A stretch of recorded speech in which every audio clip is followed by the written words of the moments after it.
Hi guys, ngayon nagbablog tayo and this is me Morticia or Motmot na lang tawag nyo and that's Rihanna Artubar or Yan na lang tawag nyo, diba? So sana naman guys, subscribe nyo ako dahil bata pa naman kami. Gusto lang nga namin mag-TikTok kaso wala kaming account dahil bawal pa kami mag-TikTok. So eto yung pinapanood namin, oh.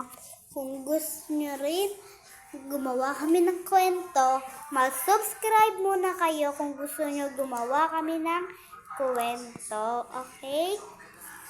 Sorry guys, hanggang dito lang kami dahil ayan yung kapatid ko. Ayun naman yung pinsan ko din to. At eto naman ako.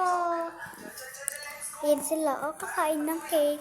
Kapatid ko, kumakain. At pinsan ko, ayun o, naglalaro. Ayun, at hanggang dito na lang.